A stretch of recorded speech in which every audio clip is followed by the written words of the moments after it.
ஒரு ஊரில் ஒரு ராஜா ஒருத்தர் இருந்தார். அவர் தன்னுடைய ஒரே மகளுக்கு திருமணத்தை கிராண்டாக பண்ணணும்னு முடிவு பண்ணார்.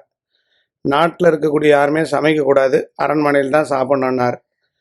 ரோடு ஃபுல்லாக பிளாக் பண்ணி அந்த நாட்டையே ஃபுல்லாக கட் அவுட் கலாச்சாரமாக மாற்றினார். எல்லாரையும் நிற்க வைக்கிறது. அந்த நகர்வலம் ஊர்வலம்லாம் வரும்போது ஒரு வயசான பெரியவர், அவர் முனிவர், மிகச்சிறந்த ஒரு சக்தி உள்ளவர், அவரையும் நிற்க வச்சுட்டாங்க. ஒரு ராஜா அந்த அந்த ஊர்வலம்லாம் போகிற வரையும் இங்கே இருங்கன்னு சொல்லி.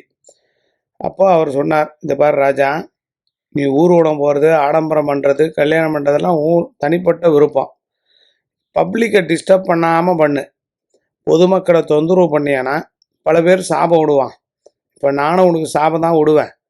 நீயே நல்லா இருக்க மாட்ட, உன் பொண்ணும் நல்லா இருக்க மாட்டா அப்படின்னு சொல்லி சாபம் விட்டா அப்படியே பழிக்கண்ணார். அப்போ தான் இந்த ராஜா உணர்ந்தாரான்,